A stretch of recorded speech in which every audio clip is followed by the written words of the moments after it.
Morning to all.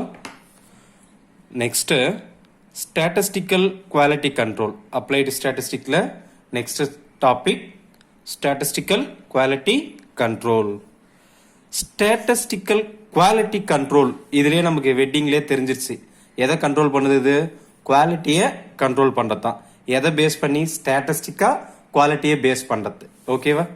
இது என்னன்னு சொல்லனா ஸ்டாட்டிஸ்டிக்கல் குவாலிட்டி கண்ட்ரோல் இல்லை அப்படின்னா statistical technique is the one of the most important application of industries.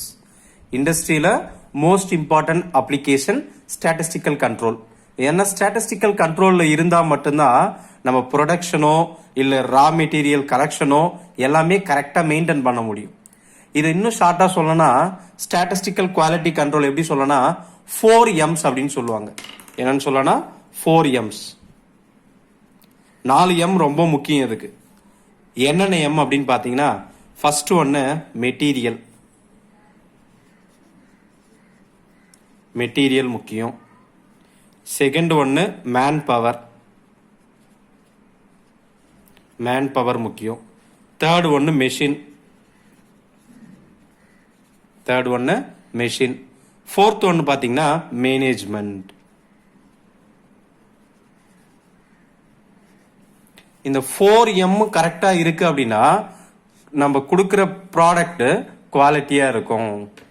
4M கரெக்டா இருக்குன்னா நம்ம கொடுக்குற ப்ராடக்ட் குவாலிட்டியா இருக்கும். அப்போ குவாலிட்டி அப்படின்றது எதை பேஸ் பண்ணி இருக்கு அப்படின்னு பாத்தீங்கன்னா இந்த 4M பேஸ் பண்ணி தான். எது ரா மெட்டீரியல். இப்போ நம்ம ஒரு ப்ரொடக்ஷன் கொடுக்க போறோம் அப்படின்னா அதுக்கு சம் ரா மெட்டீரியல் தேவை. அந்த ரா மெட்டீரியல் வெளியில இருந்து வாங்குவேன். அதை வாங்குற மெட்டீரியல் குவாலிட்டியா இருக்கா இல்லையான்னு செக் பண்ணிக்கணும். குவாலிட்டியா இருக்கு அப்படின்னா மேன் பவர். மேன் பவர் எப்படி இருக்கணும்? நம்ம ப்ரொடக்ஷனுக்கு ஏற்ற மாதிரி மேன் பவர் இருக்கணும். அது மேன் பவர் குவாலிட்டியா இருக்கு, கரெக்டா ஒர்க் பண்றாங்க அப்படின்னா கரெக்டான அவுட்புட் கிடைக்கும் நமக்கு. மெஷின்ஸ். மெஷின்ஸும் கரெக்டா ஃபங்க்ஷனைஸ் ஆயிட்டு இருக்கணும். அது கரெக்டா ஃபங்க்ஷன் ஆகல அப்படின்னா நம்ம எவ்வளவு மேன் பவர் என்ன ரா மெட்டீரியல் இருந்தாலும் வேஸ்ட் ஆயிடும். அது இல்ல மெஷினும் மெட்டீரியல் இருக்கு, மேன் பவர் இல்லைனாலும் வேஸ்ட் தான். இது எல்லாமே இருக்கு, கரெக்டான மேனேஜ்மெண்ட் இல்ல அப்படின்னாலும் என்ன ஆகும்? ஏனோ தானோன்னு வேலை செஞ்சுட்டு போற மாதிரி ஆயிடும்.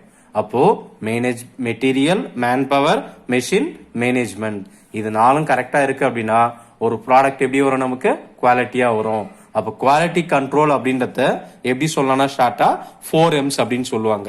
இது எதுல இந்த டெக்னிக் யூஸ் ஆகும்னா ப்ரொடக்ஷன் இண்டஸ்ட்ரியில எல்லா இடத்தையுமே இந்த ஸ்டாட்டிஸ்டிக்கல் குவாலிட்டி கண்ட்ரோல் அப்படின்ற SQC யூஸ் ஆகும். ஏன்னா எல்லா ப்ரொடக்ஷன் இண்டஸ்ட்ரியும் automobile, textile, electrical, biscuit, soap, food items எல்லா இடமுமே இந்த ஸ்டாட்டிஸ்டிக்கல் குவாலிட்டி கண்ட்ரோல் யூஸ் ஆகும். அதுக்கு எல்லாமே இந்த 4Mன்றது இம்பார்ட்டன்ட். கிளியரா இது? நெக்ஸ்ட் இதுக்கு மீனிங் என்ன அப்படின்னு பாத்தீங்கன்னா quality control is the powerful technique diagnose the lack of quality if any of raw material, process, machine, etc. இப்போ நம்ம குவாலிட்டி கண்ட்ரோல் என்னன்னு பார்த்தோம். இந்த 4M முக்கியம்னு பார்த்தோம் இல்லையா? இதுல லேக் ஆஃப் குவாலிட்டி எல்லாமே எல்லாத்துடைய குவாலிட்டியும் இதுதான் மெயின்டைன் பண்றது. எது மெட்டீரியலா இருக்கலாம், மெட்டீரியல், ப்ராசஸ் அது எப்படி ப்ராசஸ் ஆகுது, மேன் பவர் ப்ராசஸ், மெஷின்ஸ் இது எக்ஸெட்ரா. இது எல்லாமே கண்ட்ரோலா இருந்துச்சு அப்படின்னா தான் குவாலிட்டியான ப்ராடக்ட் நமக்கு கிடைக்கும். It essential that end of the product should be possess the quality that consumer expect from the manufacturer. நம்ம கன்சியூமர் எந்த அளவுக்கு எதிர்பார்க்கிறோம் இந்த ப்ராடக்ட் அப்படின்னா இந்த அளவுக்கு குவாலிட்டியா இருக்கும் அப்படின்னு எதிர்பார்க்கறோம் இல்லையா? அந்த அளவுக்கு குவாலிட்டி தரக்கூடிய அளவுக்கு அவங்க ரா மெட்டீரியல் பர்ச்சேஸ் பண்ணி மேன் பவர், மெஷின், எல்லாத்தையும் கரெக்டா ப்ராசஸ் பண்ணா மட்டும்தான் கன்சியூமர் எதிர்பார்க்கிற அளவுக்கு ஒரு குவாலிட்டியான ப்ராடக்ட் தர முடியும். இல்ல இதுல எதனா ஒன்னு லேக் ஆனாலும் குவாலிட்டியான ப்ராடக்ட் வராது. இதுல பாத்தீங்க அப்படின்னா 2 கேசஸ்ல வேரியேட் ஆகலாம். Affected the quality. Quality affected by 2 cases. என்னன்னா cases of variation.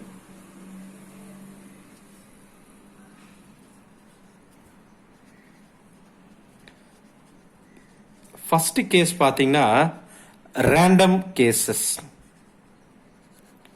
random cases. Second one பாத்தீங்கன்னா assignable cases.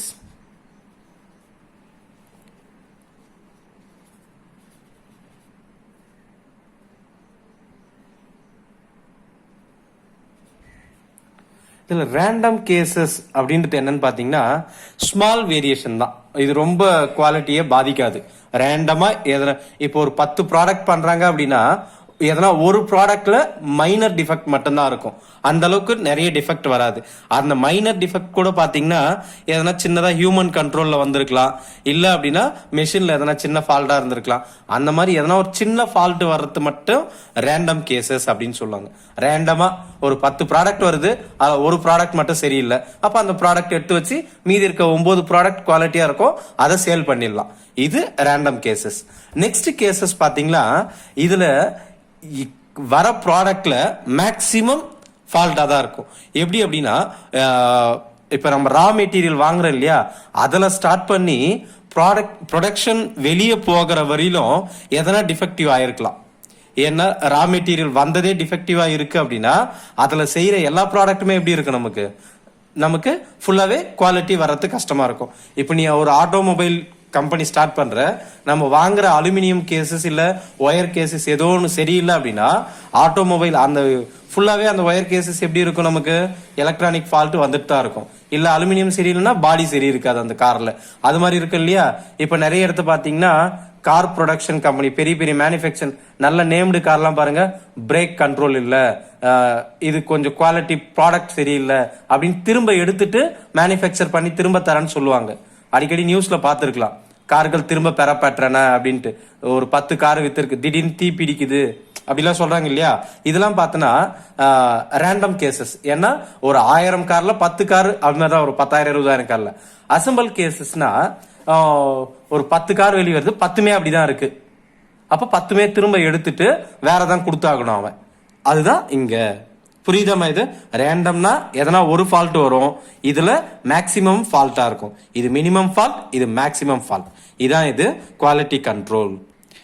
மெயின் பர்பஸ் பாத்தீங்கன்னா இந்த எஸ்கியூசி உடைய main purpose, that means statistical quality control உடைய மெயின் பர்பஸ் என்னன்னு பாத்தீங்கன்னா statistical technique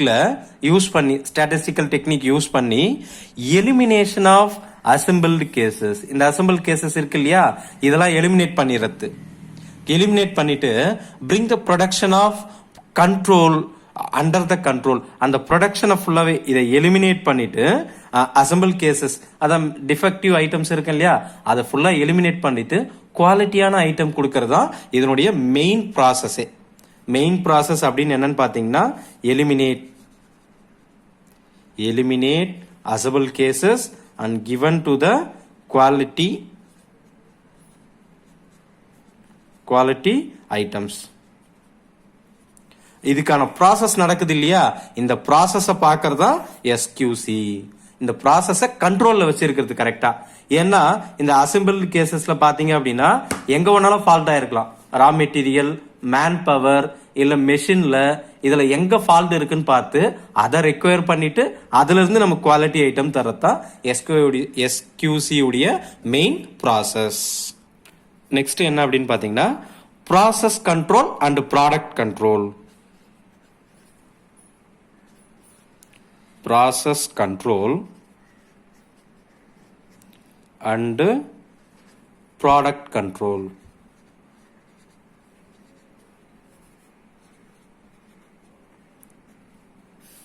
process control, product control. Process control அப்படின்றது இப்போ நம்ம ஒரு மெஷினரி ஐட்டம் ஏதோ ஒன்று ப்ராசஸ் போயிட்டு இருக்கு அப்படின்னா மினிமம் ஆஃப் டிஃபெக்டிவ் ஐட்டம் வர மாதிரி பார்த்துக்கணும். நிறைய டிஃபெக்டிவ் ஐட்டம் வராம மினிமம் ஆஃப் டிஃபெக்டிவ் ஐட்டம்.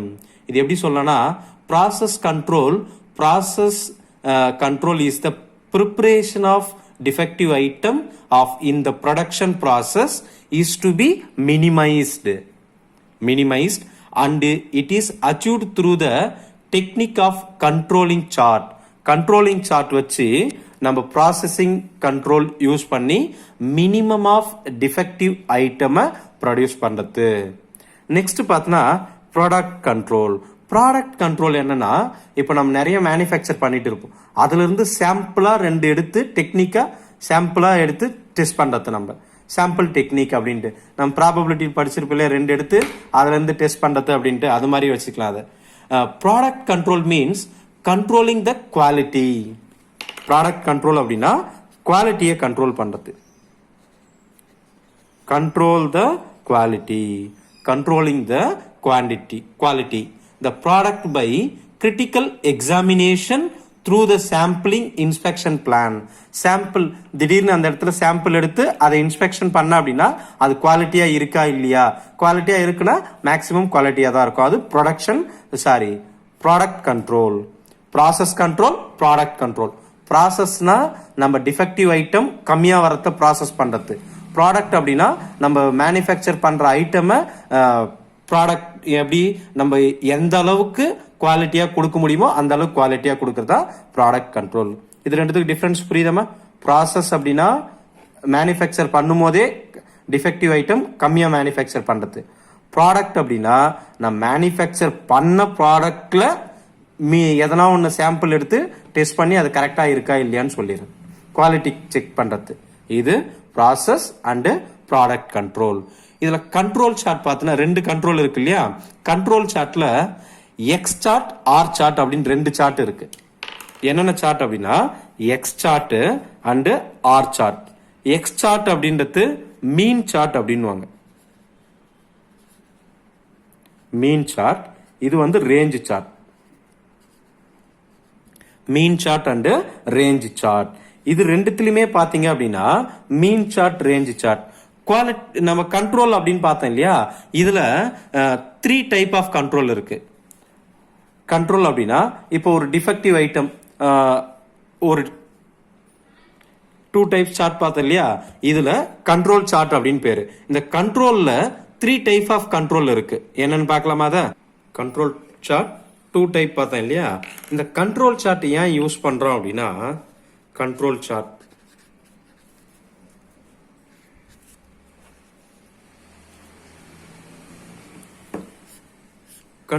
ஏன் யூஸ் பண்றேன்னா இந்த இண்டஸ்ட்ரி பாத்தீங்கன்னா இந்த கண்ட்ரோல் சார்ட் பாத்தீங்கன்னா இண்டஸ்ட்ரிலாம் 2 கைண்ட்ஸ் ஆஃப் ப்ராப்ளம் ஃபேஸ் பண்ணுவாங்க. என்னன்னு பார்த்தா அப்படின்னா check whether the process is conforming the standard level.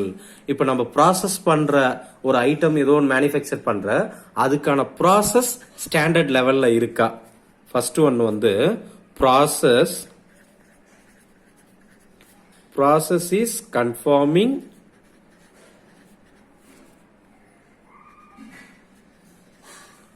standard level.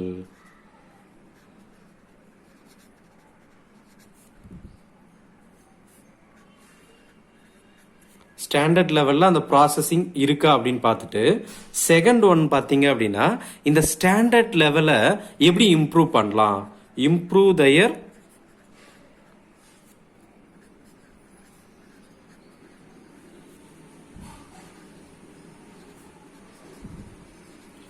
The standard level. இப்போ நம்ம சார்ட் 2 டைப்ஸ் பார்த்தோம் இல்லையா? அதுல அப்ப எதுக்கு அந்த 2 டைப்ஸ் எங்க யூஸ் ஆகும் அப்படின்னா இந்த 2 ப்ராசஸ் எப்படி நம்ம கண்ட்ரோல் பண்றது அப்படின்றதான். ப்ராசஸ எப்படி ஸ்டாண்டர்ட் லெவல்ல கொண்டு போலாம், அந்த ஸ்டாண்டர்ட் லெவலை எப்படி இம்ப்ரூவ் பண்ணலாம். இது 2 ப்ராப்ளம் தான் மேக்சிமம் பாத்தீங்கன்னா இண்டஸ்ட்ரி எல்லாமே ஃபேஸ் பண்றது.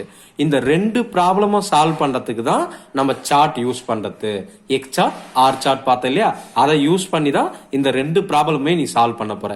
இந்த X chart, R chart use பண்றதுக்கு அதுக்கு இந்த 2 ப்ராப்ளம் சால்வ் பண்றதுக்கு அது யூஸ் ஆகுதுன்னு சொன்னேன் இல்லையா? இதுக்கு பாத்தீங்க அப்படின்னா நம்ம ஒரு ஸ்டாண்டர்ட் லெவல் அப்படின்னு சொல்லிட்டோம். ஸ்டாண்டர்ட் லெவலை எப்படி ப்ராசஸ் பண்ண முடியும்? இப்போ ஒரு குவாலிட்டியான மெஷின் தயாரிக்கிற, இப்போ ஃபார் எக்ஸாம்பிள் ஒரு 2 வீலர் மேனுஃபேக்சரிங் கம்பெனி அப்படின்னா அதுக்கு ஃபியூவல் இம்பார்ட்டன்ட் தராங்கன்னு வச்சுங்க. ஃபியூவல் ஒரு லிட்டருக்கு 80 கிலோமீட்டர்ஸ் போனோம். அப்போ அந்த குவாலிட்டியை எப்படி அதில் மெயின்டைன் பண்ண முடியும்? அப்போ 80 கிலோமீட்டர் அப்படின்றது அவங்களுடைய ப்ராசஸ் ஒரு லிட்டருக்கு. அப்போ அது ஒரு குவாலிட்டியா ஒரு லைன் எடுத்துக்கலாம். இதான் குவாலிட்டி லிமிட். இது எப்படி சொல்லலாம்னா சென்டர் லைன் அப்படின்னு சொல்லுவாங்க. இது சென்டர் லைன். இல்ல நம்ம தயாரிக்கிற ப்ராடக்ட் வந்து 80 கிலோமீட்டர்ஸ்க்கு மேல போலாம், இல்ல 80 கிலோமீட்டர்ஸ்க்கு கீழே வரலாம். எப்படி ஒன்னாலும் இருக்கலாம் இல்லையா? இப்ப நம்ம தயாரிக்கிற ப்ராடக்ட் ஒரு சில டைம்ல அது ஓட்டுறவங்களை பொறுத்து இருக்கு. நம்ம கிலோமீட்டர் சொல்றது 80 கிலோமீட்டர் சொல்லிடுவோம். அப்போ கண்ட்ரோல் சென்டர் லைனுக்கு பதிலா எப்படி எல்லாம் மேல இருக்கலாம், ஒன்னு அப்பர்ல இருக்கலாம், அப்பர் கண்ட்ரோல், அப்படி இல்லை அப்படின்னா லோயர் கண்ட்ரோல். இது எப்படி சொல்லுவாங்கன்னா upper control line, lower control line. இப்ப எக்ஸாம்பிள் சொன்னேன் இல்லையா, ஒரு 2 வீலர் மேனுஃபேக்சரிங் கம்பெனில கண்ட்ரோல் லைன் என்ன வச்சுக்கிறாங்க அப்படின்னா 80 கிலோமீட்டர் பர் லிட்டருக்கு தரணும்னு வச்சிடறாங்க. இப்ப நம்ம மேனுஃபேக்சர் பண்ற 2 வீலர் ஒன்னு 80 கிலோமீட்டர்ஸ்க்கு மேல போகலாம், இல்ல 80 கிலோமீட்டர்ஸ்க்கு கீழே வரலாம். 80 கிலோமீட்டர், இப்ப 80 கிலோமீட்டர்ஸ்க்கு மேல அப்படின்னா நம்ம ஒரு நாமளே ஒரு 90 கிலோமீட்டர்ஸ் வரலாம். 80 கிலோமீட்டர்ஸ்க்கு கீழே அப்படின்னா 70 கிலோமீட்டர்ஸ் போகலாம். இப்ப இதுக்கும் மேல கீழே போயிடுச்சு அப்படின்னா தான் அந்த ப்ராடக்ட் குவாலிட்டியா இல்ல அப்படின்னு மீனிங். இப்ப ஃபார் இன்னொரு சொல்ற பாரு, எக்ஸாம்பிளா இப்போ ஒரு 2 வீலர் மேனுஃபேக்சர் பண்ணிட்டாங்க, அதை ஓட்டி பாக்குறாங்க, 85 கிலோமீட்டர்ஸ் வருது ஒரு லிட்டருக்கு. அப்ப அந்த 2 வீலர் குவாலிட்டியா இருக்கு அப்படின்னு சொல்லலாம். இதுவே இன்னொரு 2 வீலர் டெஸ்ட் பண்ணும்போது 65 கிலோமீட்டர்ஸ் தான் வருது. அப்ப எங்க லோயர் குவாலிட்டியோட கம்மியா இருக்கு.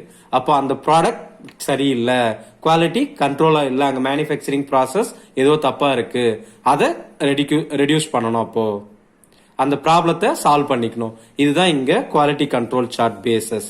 அப்ப நம்ம கண்ட்ரோல் லைன் ஒன்னு இருக்கும், upper control line, lower control line. இந்த 3 லைனை வச்சுதான் நீ குவாலிட்டியான ப்ராடக்டை தரையா இல்லையா அப்படின்னு சொல்லிட முடியும். அந்த குவாலிட்டி அப்படின்றது நாம பிக்ஸ் பண்ற இந்த 3 லைன்ல தான் இருக்கு. புரியுதமா இது?